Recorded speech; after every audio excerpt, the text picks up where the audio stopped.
જય શ્રી કૃષ્ણ. પ્રિય વૈષ્ણવજનો, આજે આપણે પુષ્ટિ સત્સંગ સાગર ચેનલમાં હોરીના પદમાં તથા ધમારના પદમાં અને રસિયામાં ગવાતો જે એક શબ્દ આવે એમાં ફગવા, તો ખરેખર આ ફગવા શું છે એના વિશે આપણે સત્સંગ કરશું.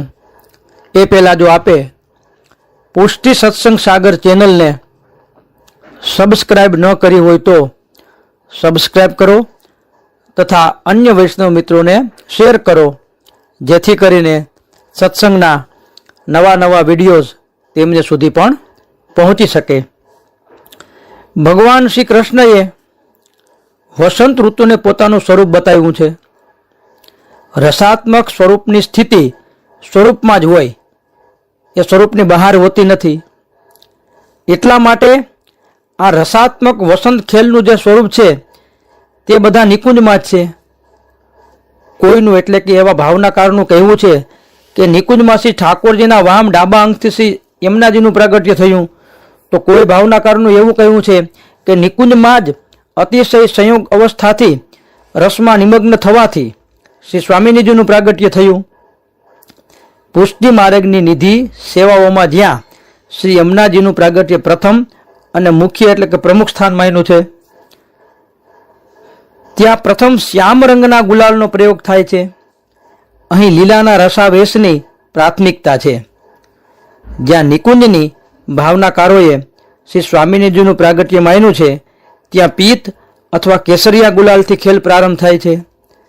આ પણ સંજોગ રસની અતિશય રસાવેશ દશા છે. રાજા પરીક્ષિતને શ્રી સુખદેવજીએ વ્રજલીલાના અધિકારી માન્યા હતા, નિકુંજના અધિકારી માન્યા નથી. એટલા માટે પરીક્ષિતની સમક્ષ આ નિકુંજ વિશિષ્ટ લીલા ગૂઢ રસમાં માનવામાં આવે છે.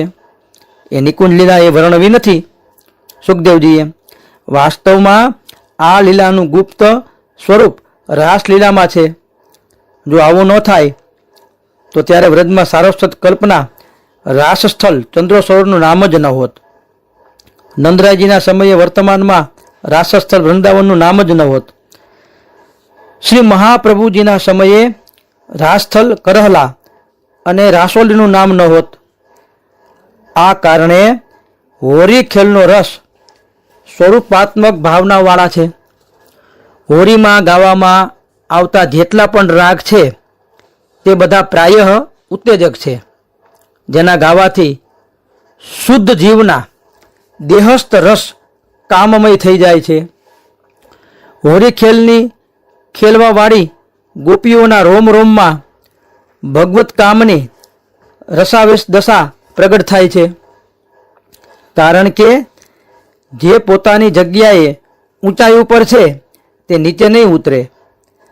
જેવી રીતે વેદની શ્રુતિઓમાં અને વેદ ધર્મમાં નિમગ્ન એટલે કે એમાં જે લીન એવા ઋષિ અને વેદ ધર્મથી પ્રમાણિત શાસ્ત્ર એટલે કે કુમારિકા અને તેના આધારથી યજ્ઞમાં આવાહિત એટલે કે આહવાન કરેલા દેવ ક્યારે પણ લૌકિક કામદેવના રસાવેશમાં હોતા નથી.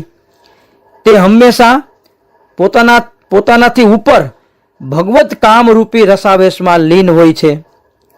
વ્રજ ગોપીઓને જે પ્રભુની ઈચ્છા રાખે છે અને જે પ્રભુને ઇન્દ્રિય ધર્મ સમર્પણ કર્યા વગર નથી રહી શકતી, એ ગોપીઓના વસંત ઉત્સવમાં કામરૂપ શ્રી હરિ જ પોતે જ છે. જે ફક્ત લોક અને વેદથી ઉપર ઉઠીને નિકુંજની ભાવાત્મક પૃથ્વી ઉપર લીલા રસદાન આપે છે, એના અધિકારી ગોપીજન શ્રી સુખદેવજી અને શ્રી આચાર્યચરણ અને શ્રી પ્રભુચરણ ગુસાઈજી તથા એમનો વંશજ શ્રી આચાર્યચરણનો અને એ વંશમાં જ આવતા આપણા 84,252 વૈષ્ણવો આ ભાવ લીલા એવી ને એવી ઉત્તમોત્તમ ધર્મમાં શૃંગાર રસના મણીના જેવી લીલા પુરુષો તમને ત્યાં નિત્ય બિરાજે છે. આ લીલા નિત્ય બિરાજે.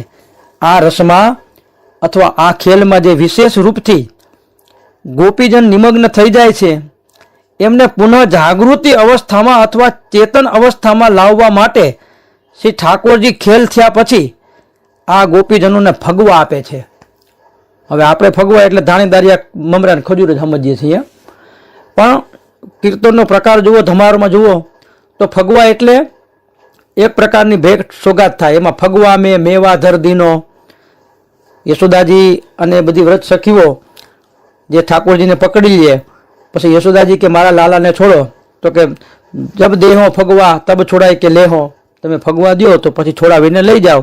તો ત્યાં યશોદાજી ભેટ સોગાતમાં શૃંગાર, આભૂષણો, વસ્ત્રો આ પણ ફગવાના મિશે આપે છે.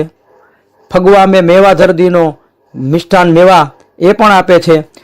તો આ ફગવાનો ગુઢ ભાવ જે છે એ ખરેખર અહીંયા એ બતાવ્યો છે કે લીલા પુરુષો તમને ત્યાં નિત્ય બિરાજે છે. આ લીલા, આ રસમાં અથવા આ ખેલમાં જે વિશેષ રૂપથી ગોપીજન નિમગ્ન થઈ જાય છે એમને પુનઃ જાગૃત અવસ્થામાં અથવા ચેતન અવસ્થામાં લાવવા માટે શ્રી ઠાકોરજી ખેલ થઈ ગયા પછી આ ગોપીઓને ફગવા આપે છે.